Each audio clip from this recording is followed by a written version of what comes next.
अस्सलाम वालेकुम स्टूडेंट्स, मैं हूं इज़्ज़ा बतूल। आज की वीडियो में मैं आपको बताऊंगी कि आप बोर्ड के पेपर में सिंपल पेपर प्रेजेंटेशन, ऐसी प्रेजेंटेशन अगर किसी स्टूडेंट को प्रेजेंटेशन के ABCD नहीं ना पता, तो जो टिप्स एंड मैं ट्रिक्स बताने लगी हूं इनको फॉलो करने के बाद इंशाल्लाह वो अपनी प्रेजेंटेशन को बेस्ट बना सकता है। दूसरी अहम बात, काफ़ी स्टूडेंट्स को प्रेजेंटेशन में बहुत स्किल्स हासिल होती हैं, वो बहुत अच्छा लिखते हैं।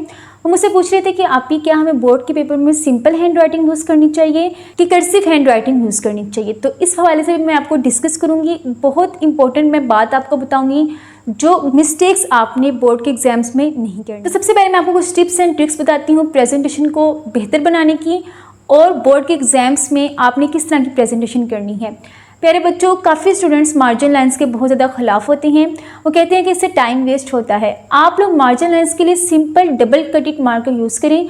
605 मार्कर को साइड से कट करें तो डबल कटेड मार्कर बनता है।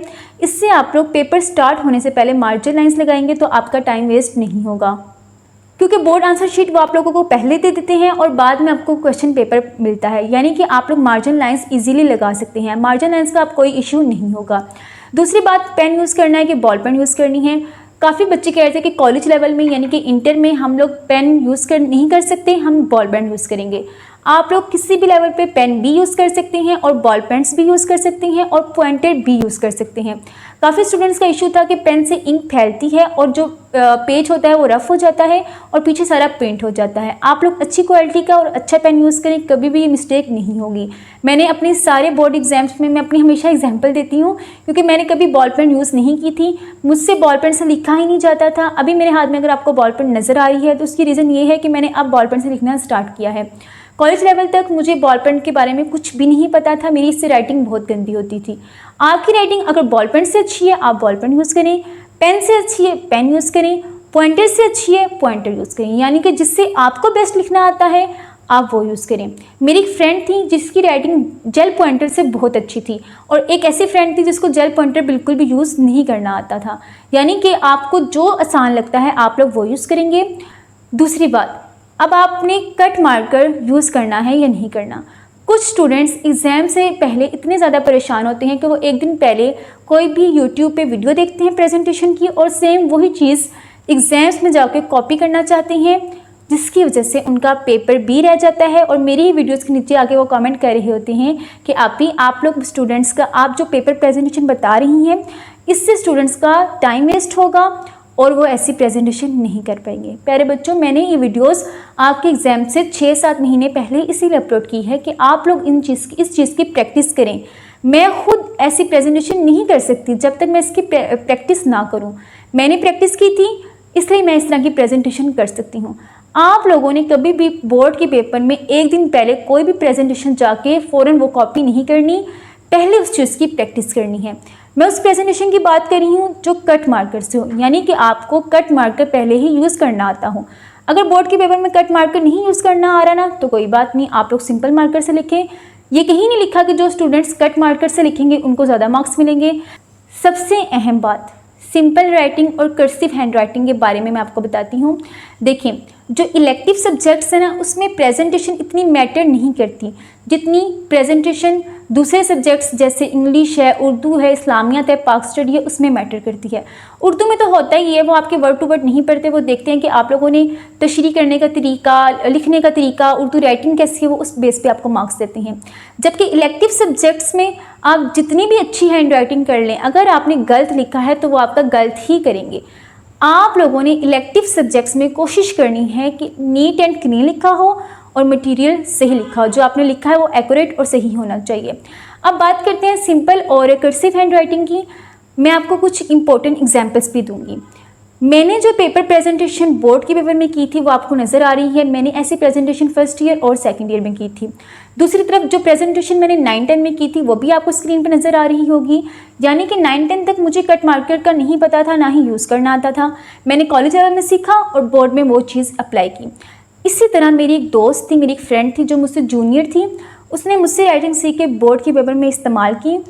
उसने उस राइटिंग को बहुत ज़्यादा डिज़ाइंस वाला और बहुत ज़्यादा कर्सिव कर दिया, जिसकी वजह से चेकर को उसकी राइटिंग की समझ नहीं आई। उसने वर्ड्स को आपस में बहुत ज़्यादा ज्वाइन कर दिया था। एन उसका आर लग रहा था, एल उसका कुछ और टी टाइप लग रहा था, यानी कि लिखा उसने बहुत हसीन और बहुत खूबसूरत था। मैंने कुछ कॉपी करने की कोशिश की है, आपको स्क्रीन पे नज़र आ रहा होगा। यानी कि आपकी राइटिंग इतनी ज़्यादा भी ऐसी डिज़ाइंस वाली ना हो कि चेकर को समझ ही ना आए कि आपने क्या लिखा हुआ है। आपकी राइटिंग ऐसी हो कि चेकर को उसकी समझ आ जाए, बस इससे ज़्यादा बात बढ़ाने की ज़रूरत ही नहीं है। बच्चे मुझे इतने सारे मैसेजेस कर रहे थे, अपनी राइटिंग्स की तस्वीरें भेज रहे थे। वो कह रहे थे कि ऐसी राइटिंग से हमारे टीचर्स ने हमें मना किया है, और जो राइटिंग वीडियोस मैं यूट्यूब पे लगाती हूँ उससे टीचर्स ने मना किया है। प्यारे बच्चों, मैं आपको अपना बेस्ट दे रही हूँ, यानी कि मैं आपको बेस्ट समझाने की कोशिश कर रही हूँ। अगर मैं ही राइटिंग अच्छी नहीं करूँगी तो अगर आप लोग सीखेंगे तो आप लोग तो नहीं सही सीख पाएंगे। मैंने बेस्ट कर करके यानी कि अपनी तरफ से मेरा बेस्ट है। बाकी कोई भी इंसान परफेक्ट नहीं होता, अपनी तरफ से मैं आपको बेस्ट सिखाती हूँ। ज़रूरी नहीं है सेम टू सेम आपका वैसा हो, नीट एंड क्लीन लिखा हो, कट मार्कर यूज़ किया है तो वर्ड सही तरह प्रोमिनेंट हो, समझ आ रही हो क्या लिखा है, इतना आपके लिए इनफ है। तो आपने ज़्यादा सिंपल की तरफ भी नहीं जाना और ज़्यादा कर्सिव हैंड राइटिंग की तरफ भी नहीं जाना। उम्मीद करती हूँ आपका ये पॉइंट क्लियर हो गया होगा। नेक्स्ट पॉइंट है जी कि जब हम लोगों ने एक शॉर्ट क्वेश्चन को स्टार्ट करना है तो जो शॉर्ट क्वेश्चन की नंबरिंग है वो हम लोगों ने अपनी तरफ से नहीं देनी। बार बार ये बात सुन लें, जैसे क्वेश्चन पेपर में वो शॉर्ट क्वेश्चन नंबर 9 है। अब एक बच्चे ने मुझे इंस्टाग्राम में मैसेज करके पूछा था कि आप ही अगर हम लोग एक क्वेश्चन है जिसका पार्ट नंबर 9 कर रही हैं, फर्स्ट हमें नहीं आता, हम डायरेक्ट 9 की तरफ चले गए हैं, तो क्या हम 9th की हेडिंग देंगे? जी हाँ, आप लोग 9 ही लिखेंगे। बेशक आप 9 क्वेश्चन कर रही हैं, आप लोगों ने क्वेश्चन की वही हेडिंग देनी है जो क्वेश्चन पेपर में है, अपनी तरफ से कोई हेडिंग्स नहीं बनानी। अब बात करते हैं कि शॉर्ट क्वेश्चंस की हेडिंग्स बनानी चाहिए कि नहीं बनानी चाहिए। कुछ शॉर्ट क्वेश्चंस की हेडिंग्स बनती हैं, जैसे स्क्रीन में आपको शो हो रहा होगा, और कुछ शॉर्ट क्वेश्चंस की हेडिंग्स नहीं बनती। तो ऐसी शॉर्ट क्वेश्चन की हेडिंग्स नहीं बनती, आप लोग ना इतनी मुश्किल में जाएं उनकी हेडिंग्स की तरफ। एक शॉर्ट क्वेश्चन को कंप्लीट करने के बाद आप लोगों ने लाइंस लाजमी लगानी है। अगर आपके पास लाइंस लगाने का टाइम नहीं है तो नेक्स्ट शॉर्ट क्वेश्चन लिखते हुए उसके साइडों पे लाइंस लगा देनी है, जिस तरह आपको स्क्रीन में शो हो रहा है। उसके बाद अगर आपसे कोई मिस्टेक हो जाती है, आपने कोई वर्ड गलत लिख दिया है, उसको आपने ठीक कैसे करना है। रिमूवर तो हरगिज़ आपने यूज़ नहीं करना।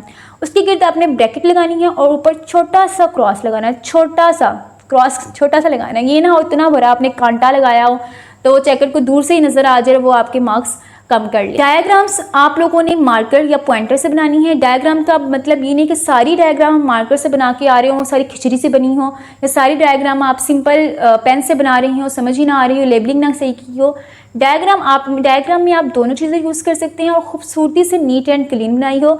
ज़्यादा डायग्राम बड़ी भी नहीं होनी चाहिए और ना ही ज़्यादा छोटी होनी चाहिए।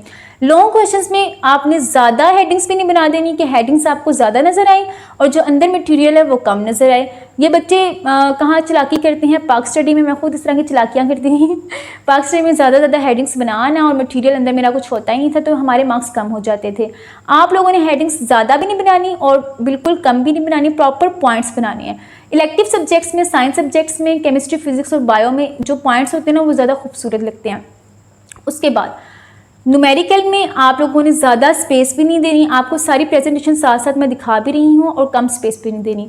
तो ये कुछ मिस्टेक्स थी जो मैं आपकी हाईलाइट करना चाह रही थी, सिंपल और कर्सिव हैंड राइटिंग से रिलेटेड। और सिंपल प्रेजेंटेशन जो स्टूडेंट सीखना चाहते हैं उनको भी मैंने गाइड कर दिया। और क्या बात रह गई है, हाँ जी, अगर आप ये सारी राइटिंग देखना चाहते हैं, सारा लिखा हो, तो उसकी ऑलरेडी वीडियो चैनल पे मौजूद है, उसका लिंक भी मैं डिस्क्रिप्शन में दे देती हूँ, आप लोग वहाँ से देख सकते हैं। उसके अलावा बेस्ट ऑफ लक सारे स्टूडेंट्स के लिए जिनके एग्ज़ाम्स होने वाले हैं, जिनके एग्ज़ाम्स हो रही हैं।